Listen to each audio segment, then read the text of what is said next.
রাজা ইন্দ্রদম্নের কথা রানী গণ্ডি যা সহ্য করতে না পেরে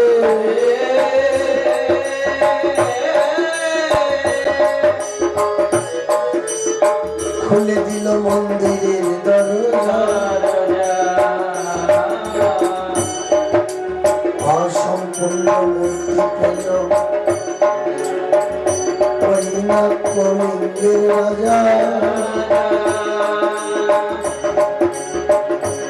স্বপ্নাদেশে শুনল রাজা জগন্নাথ দেবের কথা। অসম্পূর্ণ মূর্তি স্থাপন হবে ওই শ্রী মন্দিরে।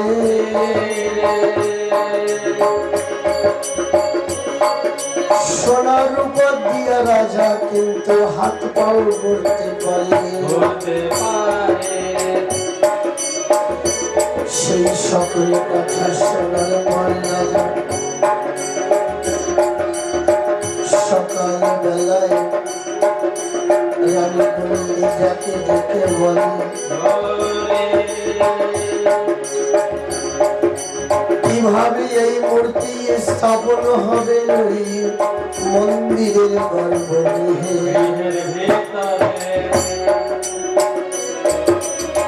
কোথায় পাবো এমন ব্রাহ্মণ, কোথায় পাবো নতুন বৈদিক মন্ত্র, যে মন্ত্র উচ্চারণে হবে আমার জগন্নাথের স্থাপন করবে।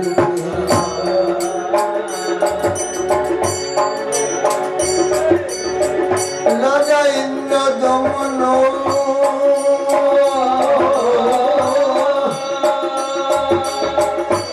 মনে মনে করে ভাবনা,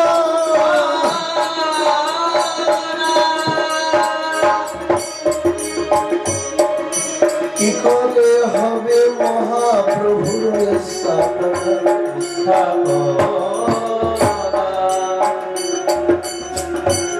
কালে নারদ মুনি আসিল তথায়, ইন্দ্রদম্ন রাজা তাহার কাছে বিস্তারিত জানতে চায়।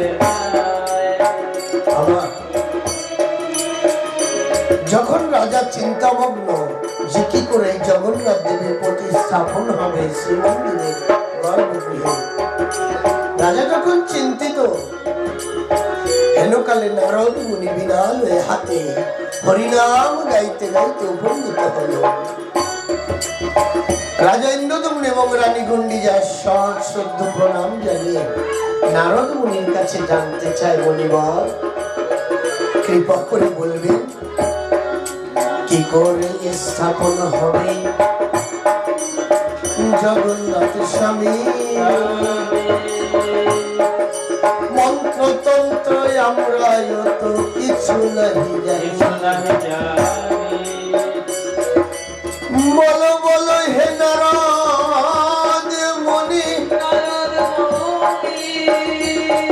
তুমি মহর্ষি নারদ,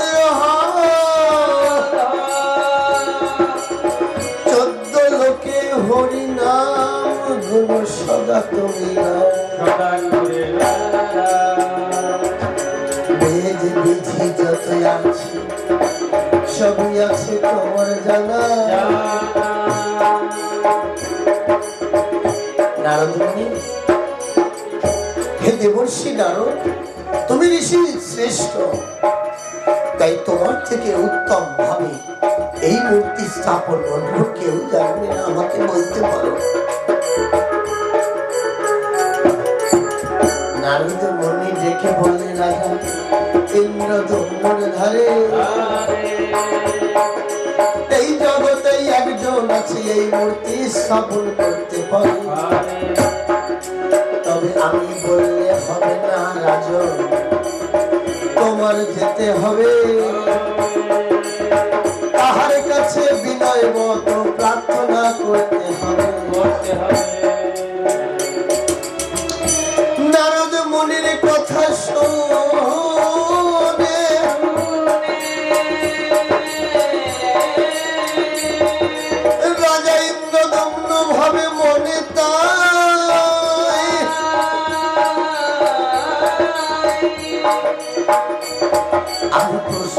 নারদ, আমাকে বলো কে পারে? বলছে যিনি ব্রাহ্মণ শ্রেষ্ঠ, যিনি বেদের শ্রেষ্ঠ, ব্রহ্মা নাম বটে হয়। আমি তাহার পুত্র নারদ জানিও নিশ্চয়। রাজা ইন্দ্রদম্ন, আমার পিতা ব্রহ্মা একমাত্র এই মূর্তি স্থাপন করতে পারে যাহার বেদ মন্ত্র দ্বারা স্থাপন হবে। তোমাকে ব্রহ্মলোক পর্যন্ত যেতে হবে, তোমাকে নিমন্ত্রণ করতে হবে। রাজা ইন্দ্রদম্ন বলল, আমি তো ব্রহ্মলোক চিনি না, আমি জানি না। নারদ মুনি বলল, আমি তোমাকে সহযোগিতা করতে পারি, আমি তোমার হাত ধরে ব্রহ্মলোক পর্যন্ত নিয়ে যেতে পারি। রাজা ইন্দ্রদম্ন বলল যে এই ধরাতলের সময় আর স্বর্গের সময়, এই দুই সময় কিন্তু জগতের সাথে ভিন্ন হয়। কেমন মা? আমাদের 6 মাস দেবতাদের একদিন, আর আমাদের 6 মাস দেবতাদের এক রাত, মানে আমাদের 1 বছরে দেবতাদের একদিন আর এক রাত হয়, বুঝেছো?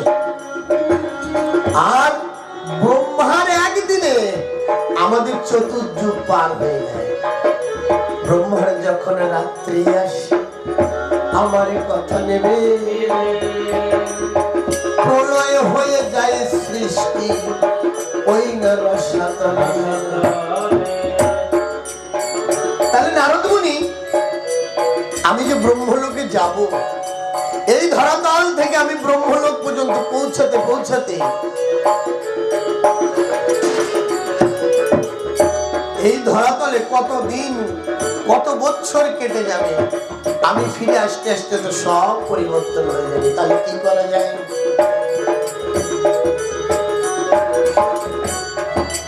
নারদ মুনি বলল, ইন্দ্রদম্ন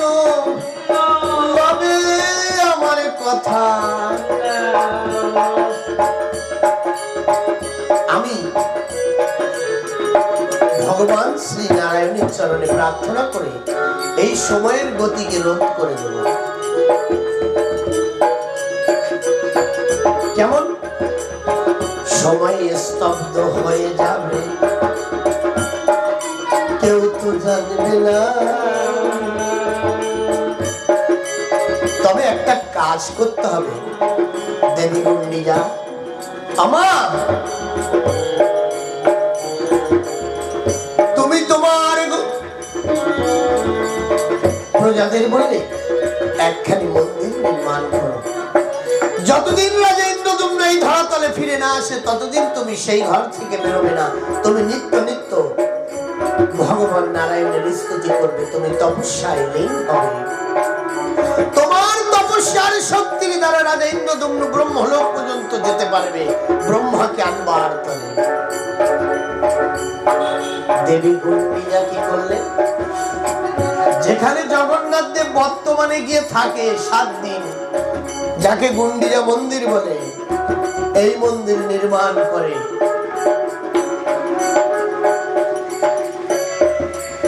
ওই গৃহের মধ্যে দেবী গুন্ডিজা সাধনায় মগ্ন হয়, সময়ের গতিকে স্তব্ধ করে দেয়। নারদ মুনি হাতকে ধরে ব্রহ্মলোকে নিয়ে যায়।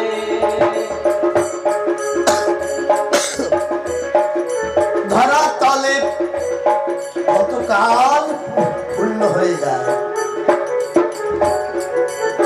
রাজা ইন্দ্রদম্ন ফিরে আসতে আসতে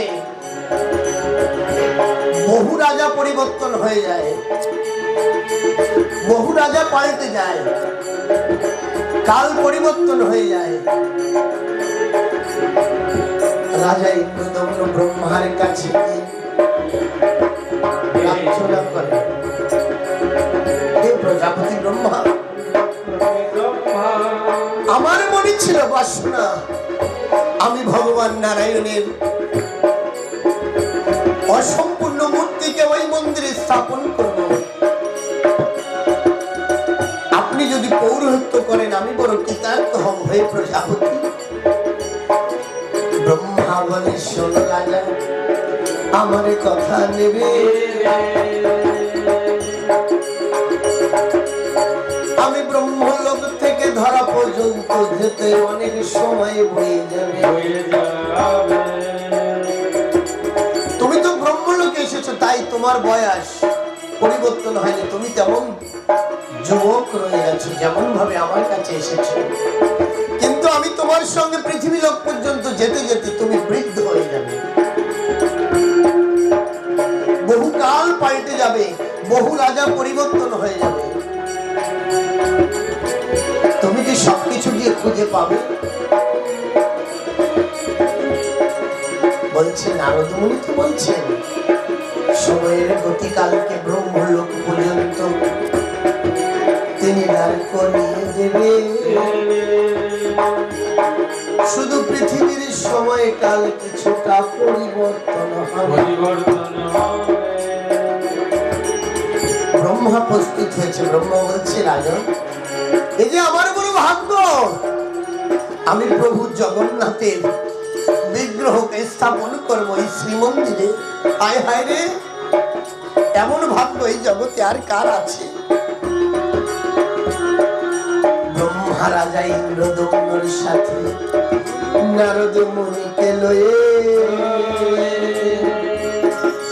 ব্রহ্মলোক ছেড়ে আসিয়াছে মর্তের ভিতরে। যখন শ্রীমন্দিরের কাছে আসে, দেখে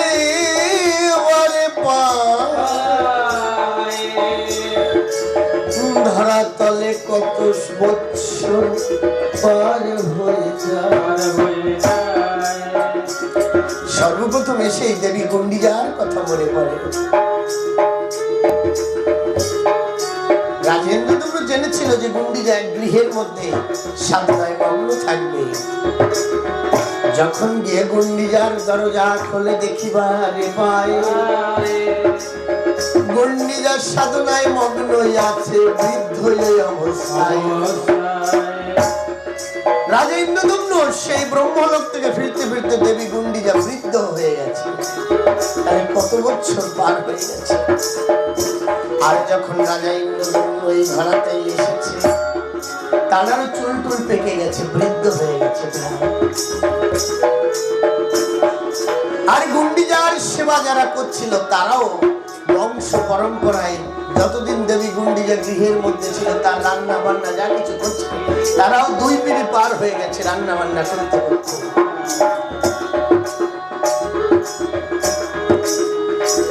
ব্রহ্মা নারদ আদি সকল দেবতাগণ আকাশ মার্গে আসে।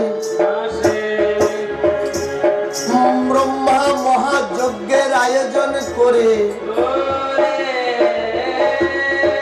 জগন্নাথ স্নান বলি না আমরা, বাস্তবে স্নান কি জানি? এদিন বলা হয় জগন্নাথের জন্মদিন, জন্মই উৎসব হয়। ব্রহ্মা যেদিন জগন্নাথ, সুভদ্রা আর বলভদ্রকে স্নান করিয়ে মন্দিরে নিয়ে গিয়ে গর্ভগৃহে প্রতিষ্ঠা করে, যখন প্রাণ প্রতিষ্ঠা করে ওই মূর্তিতে নিজ হাতে বেদ মন্ত্র উচ্চারণ করে, এমন সময় স্বর্গপথে সকল দেবতারা জয়ের ধ্বনি, শঙ্খের ধ্বনি দিয়ে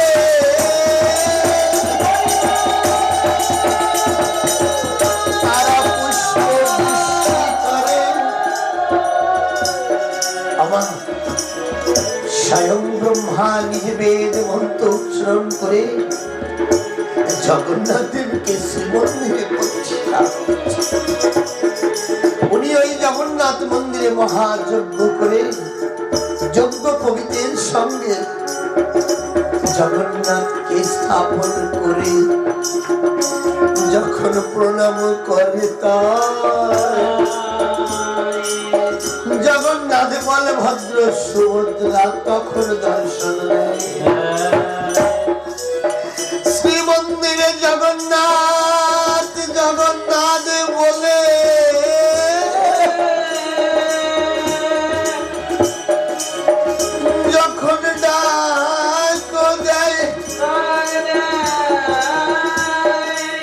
আমার জগন্নাথ সুভদ্রা বলভদ্র শ্রী জগন্নাথ ধামে উপস্থিত। যখন জগন্নাথ ধামে উপস্থিত হয় তখন জগন্নাথ দেবী ডেকে বলে, রাজা ইন্দ্রদ্যুম্নের ছাই, বলো বলো রাজা তুমি কি চাও, আমি তোমায় বর দিতে চাই। রাজা ইন্দ্রদ্যুম্ন ডেকে বলে, ওই রাজ জগন্নাথের ধারে প্রভু, তুমি যখন আমাকে বর দিতে চাও তবে আমি তোমার কাছে একটি বর চাই। কি বর জানো? হে জগন্নাথ, হে চোদ্দ ভুবন সৃজনকারী, হে অনাদির আদি গোবিন্দ সচ্চিদানন্দ বিগ্রহ, তোমার দর্শন পেয়েছি, এতে আমার মানব জন্ম ধন্য। তবে তুমি যদি আমাকে বর দিতে চাও তোমার কাছে আমি একটা জিনিস চাইব, কি জানো? তুমি যদি বর দাও আমি যেন বংশ হয়ে থাকি, আমার বংশে যেন কোনো প্রদীপ কোনোদিন না জ্বলে।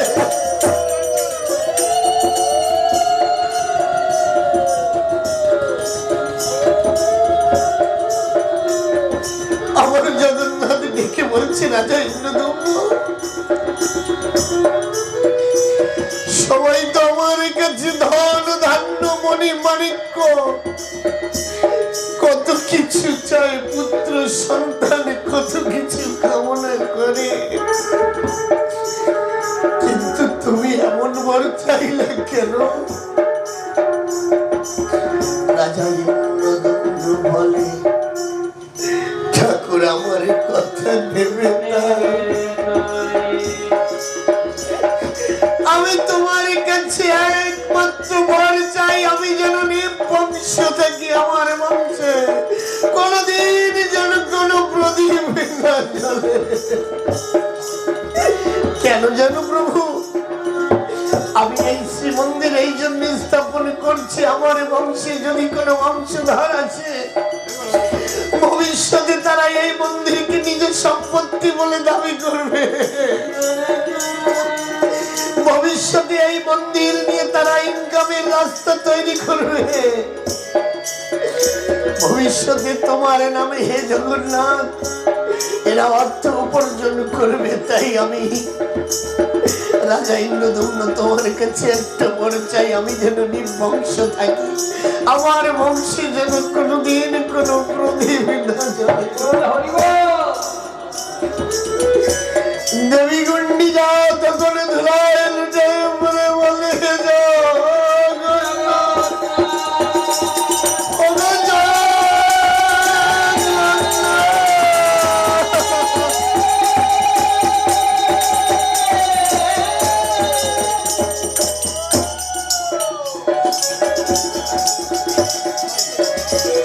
জগন্নাথ,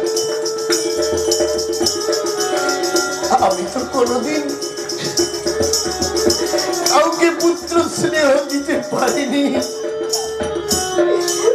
আমি কোনদিন কোন পুত্র সন্তানকে আমার কোলে করতে পারিনি, আমি কোনদিন কোন পুত্র সন্তানকে আমার কোলে করে বাৎসল্য প্রেম দিতে পারিনি।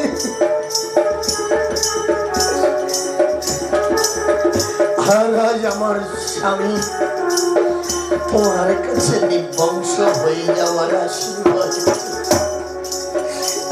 তবে ঠাকুর আমার কথা নেবে, তুমি আমাকে যদি মা বলে না ডাকো তাতে আমার দুঃখ নেই, কমসে কম তুমি আমাকে একবার যদি মাসি বলে ডাকো।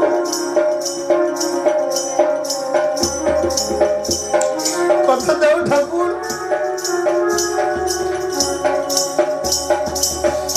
বলছে মা, মাগো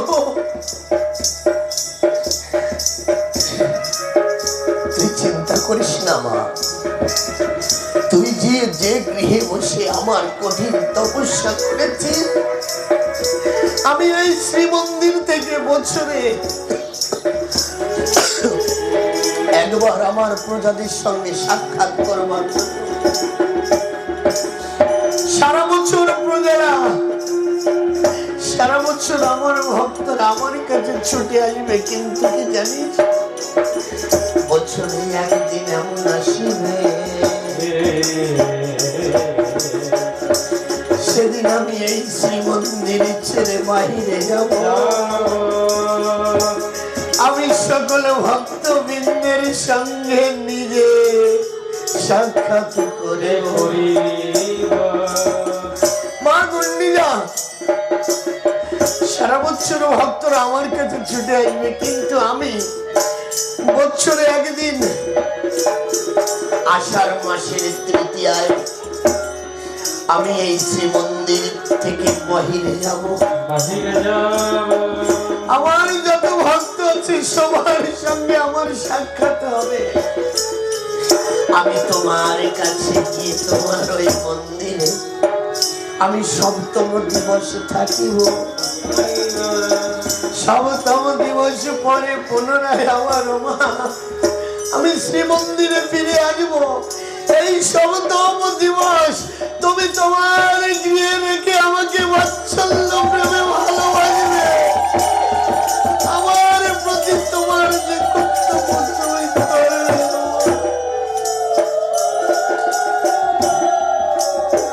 তুমি আমাকে শুধু 56 নয় মাগো, তুমি 64 প্রকারের রন্ধন করিবে। আমাকে তুমি তোমার বাৎসল্য প্রেম দ্বারা ওই গুন্ডিজা মন্দিরে বসে আমাকে খাওয়াবে মা। এই জগৎ সংসার তোমাকে আমার মাসি বলে জানবে। আমি শ্রীমন্দিরকে ত্যাগ করে তোমার কুটিরে গিয়ে আমি সপ্তম দিবস, আর যে যে ভক্ত এই সপ্তম দিবসে আমার সাক্ষাৎ পাবে তাদের আর এই মানব কুলে কোনদিন আসতে হবে না মগো।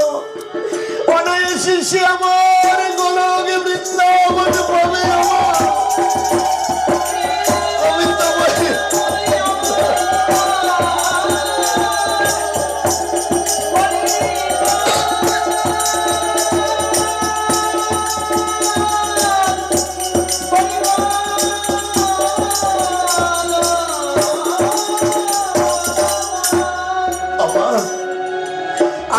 সপ্তম দিবস ভরে যে আমার প্রসাদ, তুমি যে প্রসাদ আমাকে নিবেদন করবে, এই প্রসাদ যে যে পাবে মা, এই প্রসাদ যে যে পাবে মা, তাদের হৃদয়ে সকল দুর্ভাবনা সকল কিছু দূরীভূত হয়ে তাদের মধ্যে হরিভক্তি জাগরিত হবে। যে যে ভক্তি সহকারে আমার প্রসাদ পাবে মা, তাদের মধ্যে হরিভক্তি জাগরিত। মা একদা তুমি তো জানো না, জানো মা এই প্রসাদ নিয়ে একদিন কি হয়েছে? একদিন বৈকুণ্ঠ লোকে আমার মা লক্ষ্মী রন্ধন করে, তাই রন্ধন করে মহাপ্রভুকে আমার মা লক্ষ্মী নিজে হাতে রন্ধন করে বৈকুণ্ঠে আমার নারায়ণকে ভোগ নিবেদন করেছে। নারায়ণ যখন প্রসাদ সেবা নিয়েছে, আমার মা লক্ষ্মী নারায়ণের পরে সেই প্রসাদ পেয়েছে। এই দেখো মা, কথার পরিপ্রেক্ষিতে বলতে হয় জানো, স্বামীর আগে কোন স্ত্রী অন্ন গ্রহণ করা উচিত নয়।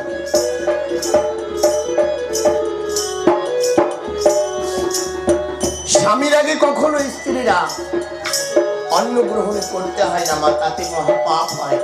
সেই বাড়ি লক্ষ্মী ছাড়া হয়, সেই বাড়িতে লক্ষ্মী কখনো থাকে না। দেখে পে লক্ষ্মীর পাঁচালির ভিতরে সুন্দর করে লেখা রয়, স্বামীর আগে যে বানালি অন্য শিবালয়,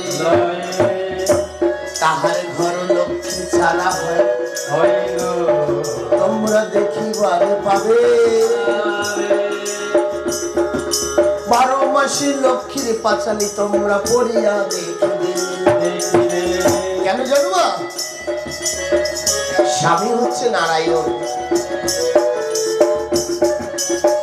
দেখো, কথার পরিপ্রেক্ষিতে বলতে হয়, এই আমার কাছে অনেক রুগী আসে যাদের ছেলে মেয়ে হয় না। আমি তাদের কিরম ব্যবস্থা দিই জানো? আমার বাড়ি গিয়ে স্বামীর দক্ষিণ পার বুড়ো আঙুল দিয়ে জল খাবে। দেখবে 3 থেকে 4 মাস যদি স্বামীর দক্ষিণ পার বুড়ো আঙুল দিয়ে জল খেতে পারো, তাহলে তুমি গর্ভবতী হবে। কেন? এই স্বামীর দক্ষিণ পদে থাকে মা গঙ্গা, গঙ্গা সদা বিরাজমান। এই মা গঙ্গা স্বামীর দক্ষিণ পদে হয়। এই মা গঙ্গার উৎপত্তি কোথায় জানো? নারায়ণের দক্ষিণ পদ থেকে। দক্ষিণ পা মানে ডান পা। এই জন্য বলে যে স্বামীর আগে স্ত্রী কখনো সেবা নিতে নাই। অন্য সেবা নিলে সে বাড়িতে আয় উন্নতি হয় না, লক্ষ্মী ছাড়া হয়। লক্ষ্মী সে বাড়ি থাকে না। ঘুম থেকে উঠতে হয়, শয্যা ত্যাগ করতে হয়, স্বামীর পূর্বে ঘুম থেকে উঠতে হয় জানো। আর কি? সকালে ঘুম থেকে উঠে বাসি উঠোন ঝাড় দিতে হয়, গোবর গুলে সারাই উঠোনে সরা দিতে হয়। যদি বলো বাবা আমরা তো পাকা ঘরে থাকি, একদম পাকা, তাহলে কি করবে? সকালবেলা উঠে কমসে কম পাকা ঘরের দরজার জল দিয়ে মুছবে। পাকা আঙ্গিনা হলেও জলের ছিটা দিয়ে ঝাড়ু দেবে। ও মা, স্বামীর পূর্বে ঘুম থেকে উঠবে, আর ঘুম থেকে উঠে বাসি কাজ সেরে, শৌচ কাজ সেরে স্নান করে যাবে মাগো ওই রান্নার ঘরে। আমার যে নারী স্নান না করে রন্ধন করে, ওই রান্না আমার গোবিন্দের সেবায় কখনো লাগে না। আমার গোবিন্দ সে প্রসাদ কখনো খায় না। আমি আগেও বলেছি, দেখবে আবার তোমরা রাগ হচ্ছনি, রাগ করে। যে নারী সকালবেলা উঠে স্নান করে না, এইরকম মুখ করতে করতে রান্নাঘরে গিয়ে চা বানিয়ে স্বামী সন্তানকে শ্বশুর শাশুড়িকে বলে, এই যে শুনছো, নেও চা খাও। ওই চা খাওয়ানোর থেকে মা বাজার থেকে কি বলে 20 ফেরাডোল না ঘাস করা, তাই খাওয়ানো আরো ভালো। কেন জানো? রাতের বেলা স্বামীর কাছে শয়ন করবার পর সকালে বেলায় উঠিয়ে স্নান না করে রন্ধনশালায় রান্নলে উগ্র হয় সে রন্ধন। রাত্রি যাপন করে বাসি কাপড় না ছেড়ে স্নান না করে রন্ধনশালায় গিয়ে যাহা কিছু রান্না করবে তা হয় উগ্র। দেখবে কিছু কিছু নারী পুরুষের বিবাহের পরে নারীরা বেশ হৃষ্টপুষ্ট হয়ে যাচ্ছে, আর স্বামী শুকতি শুকতি শুক হয়ে যাচ্ছে। এই উপরের দিকে মোটা হয়ে যাচ্ছে আর এই নিচের দিক সরু হয়ে যাচ্ছে। কোমরের নিচে মাংস থাকছে না, একদম শুক হয়ে যাচ্ছে। ছেলে মেয়েদের যতই ভালো হরলিক্স বর্নভিটা যাই খাওয়াচ্ছে, ছেলে মেয়েদের কিন্তু শরীরে মাংস হচ্ছে না, গার সাথে মাংস লাগতেছে না। যতই ভালো খাওয়াচ্ছে, ছেলে মেয়ে বই পড়ে না, মাথায় পড়াশোনা যায় না, মনে থাকে না। ক্যান্সার নাই, ক্যানকে নাই, ভালো শরীর ভালো যায় না, পেট পেটায়। এর একটাই কারণ, সকালবেলা বাসি কাপড় না ছেড়ে রন্ধন করলেও মা সেই রান্না হয় উগ্র। একদিনে বিষ খাওয়ায় মারা ভালো নাকি তিল তিল করে কাউকে মেরে ফেলা ভালো? এই বাসি কাপড় না ছেড়ে রন্ধন করলে ওই রান্না হয় উগ্র, যা আমার গোবিন্দ সেবায় লাগে না। ওই রান্না খেলে তিল তিল করে একটু একটু একটু একটু করে স্বামী সন্তান স্ত্রী পুত্র কি হয়, ধীরে ধীরে ডিউটেনাল আলসার, ক্যান্সার, পেটে পাথর, tumour, peptic ulcer, septic ulcer, এই রোগ আসে। আজ থেকে 20 বছর পিছনে জানতো বাবা এত রোগ ছিল নাকি? বাবা ছিল, এত রোগ ছিল। এখন যদি এক গ্রামে আমি গড়িয়া বেড়াই, 90 ঘরে সুগার আছে আমি দেখতে পাই। সুগার ছাড়া নাই তো মা বেশিরভাগ বাড়ি। জিজ্ঞাসা করলে বলে চা চিনি দিও না, আমি সুগার এনে কেন? আজ থেকে 25 থেকে 30 বছর পিছনে যাও, কোনদিন শুনেছো সুগারের কথা? আমার তোমাদের অল্প বয়সে কোনদিন শুনেছিলে সুগার এই রোগের নাম শুনেছো?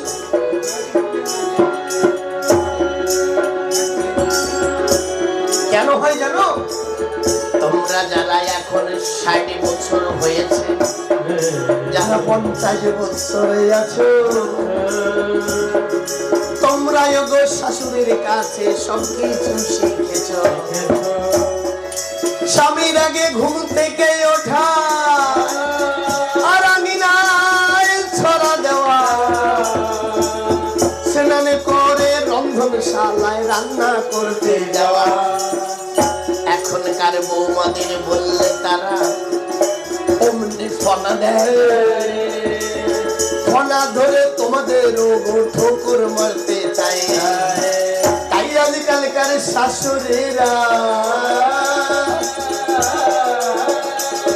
বৌমাদের বলে না, বলো একদিন দুদিন বলার পরে আর বলে না, জানে যে বৌমা রাগ করলি সন্ধ্যে কবে নাকি দেখো আমি কিন্তু ভিন্ন খাবো।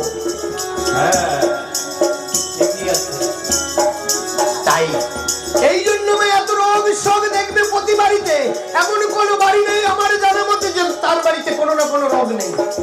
মাজায় ব্যথা, হাঁটুরে ব্যথা, কোমরে ব্যথা হয়, ব্যথা ছাড়া কোনো বাড়ি আমি দেখি নাই। সকাল থেকে সন্ধ্যা পর্যন্ত কত লোক আমার কাছে আসে, ব্যথার জন্য ওষুধ নিয়ে যায়। কি বলবো মা তোমাদের কাছে? তাই মা সেদিন নারদ মুনি বৈকুণ্ঠে যায়, দেখিবারে পায় নারায়ণের সেবার পরে আমার মা লক্ষ্মী প্রসাদ পায়। নারদ মুনি ডেকে বলছে মা, তুমি সব প্রসাদ খেয়ে ফেলো না মা, তুমি সব প্রসাদের সেবা নিয়ে ফেলো না মা। আমার বড় আশ, আমি কোনোদিন ভগবানের প্রসাদ পাইনি, আমাকে একটু প্রসাদ দেবে মা। আমার মা লক্ষ্মী তখন নারদকে বলল, নারদ আমার কাছে আয় বাবা, আমার কাছে আয়। আমার মা লক্ষ্মী ওই প্রভুর থালার থেকে একটু প্রসাদ নারদের হাতে দেয়। নারদের প্রসাদ পেয়ে আনন্দিত হলো, প্রেমানন্দে বাহু তুলে সবাই হরি হরি বলে। নারদ মুনি ভগবানের প্রসাদ পেয়ে পাগল হয়ে গেল। হরি নাম করতে করতে নারদ শিব লোকে গেল। আমার নারদ মুনি কি করেছে? ওই প্রসাদ পেয়ে যখনই বদনে প্রসাদ দিয়েছে, নারদ পাগল হয়ে গেছে। হরি বল হরি বল হরি বল হরি বল হরি বল হরি বল হরি বল হরি বল। একদিকে বিনার তারে আর মুখে হরি নাম, হরি বল হরি বল হরি বল হরি বল হরি বল হরি বল হরি বল হরি বল হরি বল হরি বল। এই হরিনাম করতে করতে শিবলোকে গেছে মহাদেব। হরিনারদের হরিনাম শুনে মহাদেবের ধ্যান ভঙ্গ হয়ে গেছে। মহাদেব বলছে, নারদ, তুমি এমন ভাবে আজ হরিনাম করছেন, কারণ কি আমাকে বলতে পারো? বলছি, কি বলবো তোমার ধারে মহাদেব, আমার কথা লবে।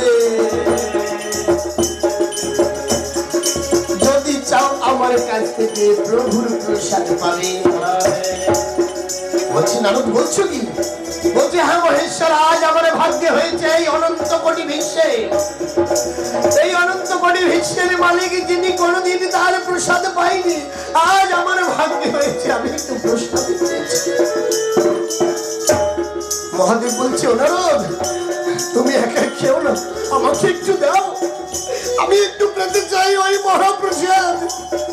আমি শুধু নাম করে গেছি, কোনদিন ওই প্রসাদ সেবন করতে পারিনি, আমাকে একটু দাও নারদ। নারদী কি করেছে? যখন ভোলানাথ হাত পেতেছে, নারদ ওই প্রসাদ মুখে ভরে দেয়। মহাদেব নারদের হাতটি ধরে কাছে টেনে নেয়। মহাদেব দেখতে পায় নারদের হাতে একটু প্রসাদ লেগে আছে মাত্র। আমার ভোলা মহেশ্বর ভগবানের প্রসাদ পাবে বলে নারদের হাতখানি মুখের কাছে জিহ্বা দিয়ে একটি চাটা দিয়ে সে মহাশান্তি অনুভব করছে। বলছে, হরে নারদ, তুই বড় পাষাণ, তুই বড় স্বার্থপর। নারদ, সত্যি সত্যি নারদ, তুই বড় স্বার্থপর।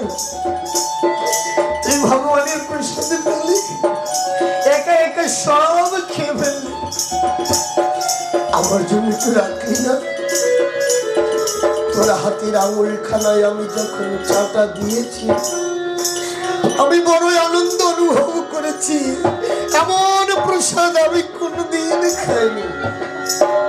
এমন সময় আমার মা ভগবতী অন্তরপুরের থেকে বাহির হয়ে আসে।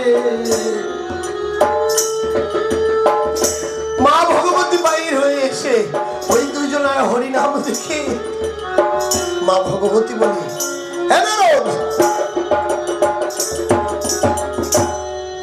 দুইজনে এমন ভাবে পাগলের মতো হরিনাম করছিস, কি ব্যাপার বলতো?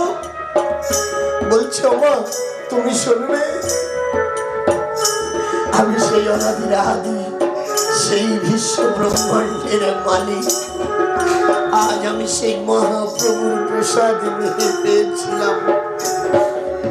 আমি সেই প্রসাদ খেতে খেতে আমি কৈলাসে যখন আসি, আমার প্রভু ভোলানাথ মহেশ্বর আমার আঙুল থেকে চাটা দিয়ে সেই প্রসাদ ভোলানাথ হরিনামে পাগল হয়েছে। মা ভগবত বলছে, বলিস কি না?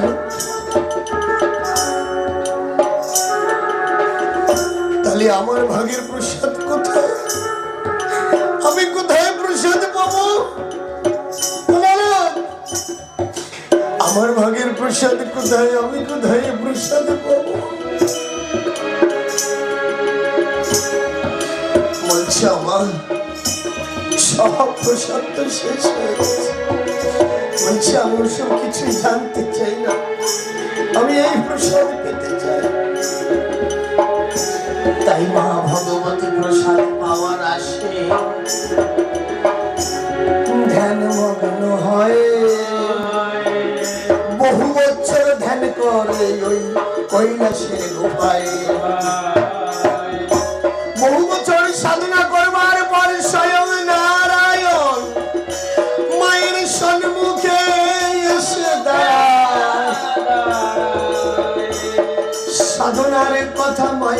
কাছে জানিবারে চাই। আমা তুমি এমন কঠোর সাধনা করছো কি কারণে?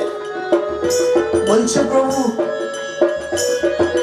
নারদ প্রসাদ পেয়ে সেই প্রসাদ ভোলানাথকে দিল, আমি প্রসাদ পাইনি, আমি ওই মহাপ্রসাদ পেতে চাই। আমি কথা দিচ্ছি প্রভু, আমি যদি কোনোদিন এই প্রসাদ পাই, আমি কাক পক্ষী শৃগাল কুকুরকে, আমি অগণিত জাতিকে আমি এই প্রসাদ বিতরণ করব। আমি সবাইকে এই মহানন্দের অনুভব করব।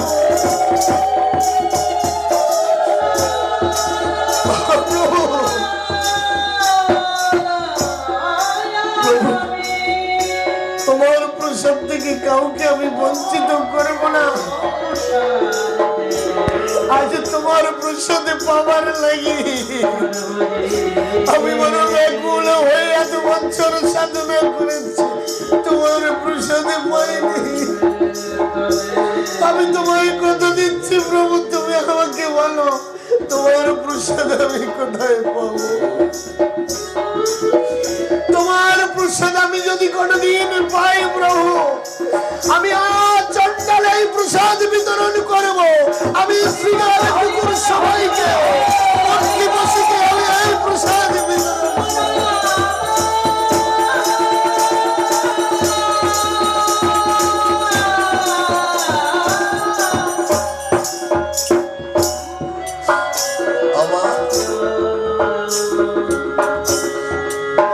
আমার নারায়ণে তখন বলে, আমি কলিযুগী জগন্নাথ রূপে আমি কলিঙ্গের ওই উড়িষ্যায় আমি শ্রীমন্দিরে অধিষ্ঠিত আছি। প্রতিদিন 64 প্রকারের ভোগ, 56 প্রকারের ভোগ আমার সম্মুখে নিবেদন হবে।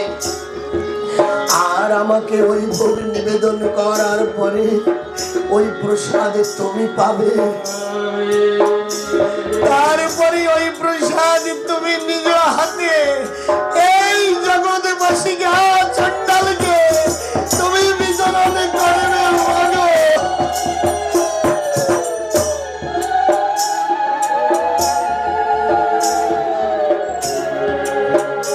আপনারা যারা যারা জগন্নাথ পুরী ধামে গেছেন দেখতে পাবেন, জগন্নাথ দেবের মন্দিরের বাম সাইডে ওই কোণাতে মা ভগবতী মন্দির আছে। মা স্বয়ং ওখানে বিরাজমান। মায়ের মন্দির আছে। যখন আমরা দুর্গা পূজা করি আশ্বিন মাসে, ওইখানে ওখানে ওই জগন্নাথ মন্দিরেও ওই মায়ের মন্দিরে ধুমধাম করে দশরা পূজা হয়। আর প্রতিদিন জগন্নাথ দেবকে যে ভোগ নিবেদন করা হয়, মন্দির থেকে জগন্নাথ দেবের পরে ওই প্রসাদ মাকে নিবেদন করা হয়। আর তারপরে এই ভক্তদের উদ্দেশ্যে বাইরে আনা হয়। তখন ভক্তরা অর্থের বিনিময়ে ওই প্রসাদ কিনে নেয়। কত কুকুর, শৃগাল, পক্ষী, পশু আদি ওই বৃক্ষের পাখিরাও দাঁড়িয়ে থাকে ওই মহাপ্রসাদের আশায়।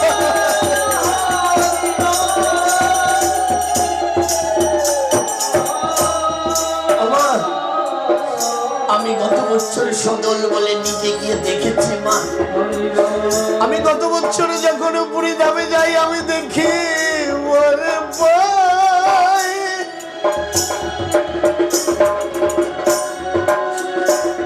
কত ভক্তরা প্রসাদ পাচ্ছে।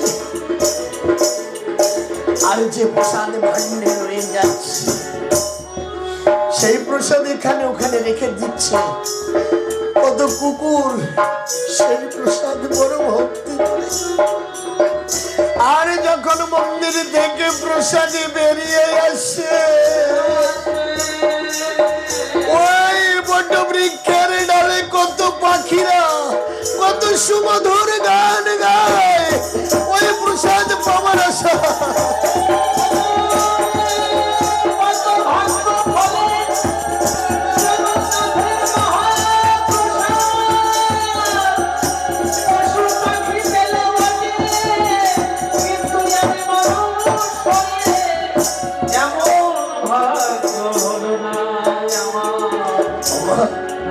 আমি নিজে দেখেছি মা, আমি সদল বলে গিয়ে দেখেছি কত পাখিরা বৃক্ষের ডালে চেঁচামেচি করে, তারা তাদের শুনে কত হরিনাম গায়। আর যখন প্রসাদ বাইরে বেরিয়ে আসে, যদি কোথাও একদানা প্রসাদ পড়ে, সবাই ঝাঁক ধরে এসে সেখানে ভাগ করে সেই প্রসাদে পায়।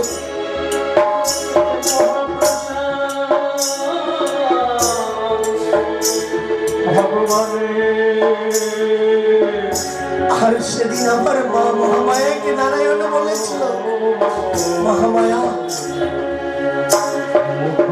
তুমি চিন্তা করো না, বৈকুণ্ঠের লোকে যেমন মা লক্ষ্মী এই প্রসাদে রেখে দেয়, আমি আজ হতে মহালক্ষ্মীকে বলবো, হে মহালক্ষ্মী তুমি ওই জগন্নাথপুরী ধামের রন্ধনশালার দায়িত্ব নেবে। আজ হতে তোমার হাতে ওই জগন্নাথ মন্দিরের প্রসাদ রন্ধন হবে মা।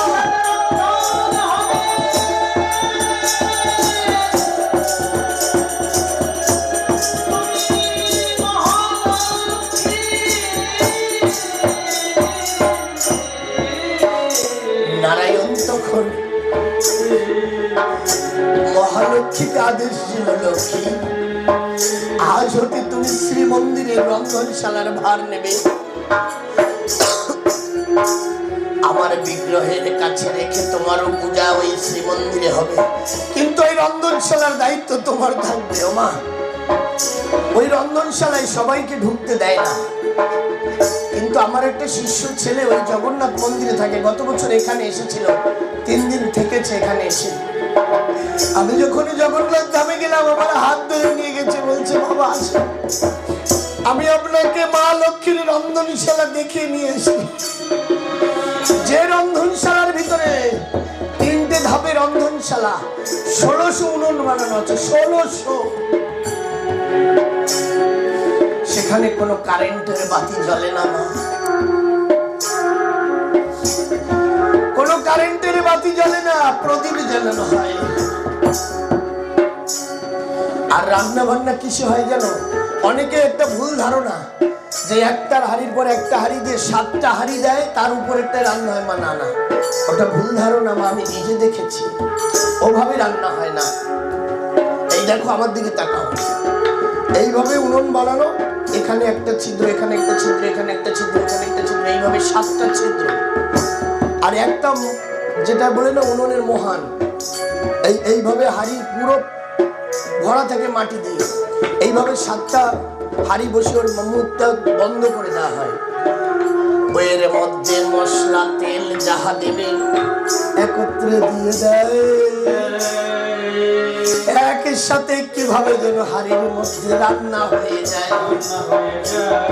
ওমা, সেই পুরো কাল থেকে যা রান্না হতো আজও রান্না হয়, কিন্তু আমি সদল বলে দেখেছি। ওমা, জগন্নাথ মন্দিরে 1 লাখ হোক, 2 লাখ হোক, 3 লাখ হোক, 5 লাখ হোক, যত ভক্ত হোক, কোনদিন প্রসাদে কম পড়ে না। কেন জানো? যে ভান্ডারে মা লক্ষ্মী নিজে রন্ধন করে দেয়, সে ঘরে কখনো কি প্রসাদের অভাব হয় না? ওমা, 5 জন গেলেও যে প্রসাদ রান্না হয়, আর 5000 গেলেও সেই প্রসাদই রান্না হয়, কিন্তু প্রসাদ নষ্টও হয় না, আর প্রসাদে কমও পড়ে না।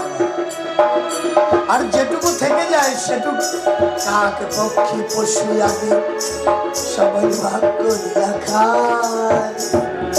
এইভাবে জগতে বসে মহাপ্রভুর প্রসাদ পায়। আমরা কি করি? আমার না বললেই নয়, আমরা গোবিন্দের প্রসাদ পেলে তুলসী পাতাটা উঠে মাটিতে ফেলে দিই, তারপর দিয়ে হেঁটে যায়। প্রসাদ ফেলানো থাকে, তারপর দিয়ে পাও দিয়ে পালিয়ে যায়। আমার করো না। আমার গোবিন্দের প্রসাদ আমি অনেকে দেখি, আমি এখানে বসে থাকি, আমি কিছু বলি না। আমার গোবিন্দের প্রসাদ এখানে ওখানে পড়ে থাকে, তার উপর দিয়ে জুতো পায়ে দিয়ে হেঁটে যায়। আমার যে প্রসাদ পাওয়ার লাভ মহেশ্বর আদি দেবগণ নিত্য নিত্য করে আমার মহাপ্রভুর ধ্যান। যে প্রসাদের আসে তারা থাকে বসিয়া। এই জন্য প্রসাদ কখনো ফেলে দিও না মাগো। এই মহাপ্রভুর প্রসাদ যদি ভক্তি করে কেউ গ্রহণ করে তার ভববেদী দূরে যায়, তার হৃদয়ে হরি ভক্তি জন্মায়। আর মহাপ্রভুর প্রসাদ পেলে তাকে আর এই লোকে আসতে নাই, সে আমার গোবিন্দ লোক পায় মা,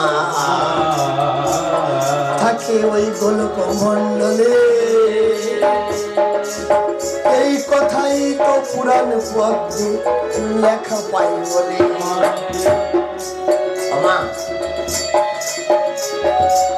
তাই মা গুন্ডিজাকে বলেছে, আমার গুন্ডিজা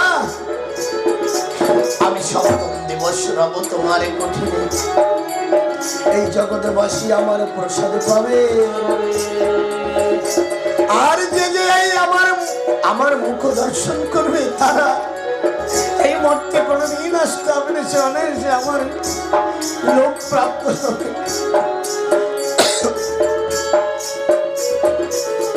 মহাপ্রভু আর কি করেছেন জানেন? আমার জগন্নাথ দেব কি করেছেন? মা গঙ্গাকে স্মরণ করেছেন। বলছি গঙ্গে আমার কথা নাও, তোমার তো জন্ম আমার চরণ থেকে। এই শ্রীমন্দিরের রন্ধনশালায় রান্না করতে হলে জলের প্রয়োজন আছে।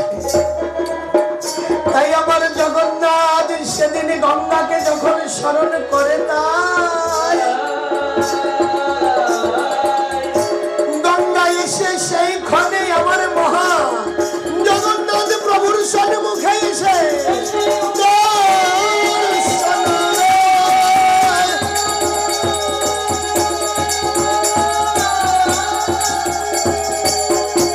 বলছে, প্রভু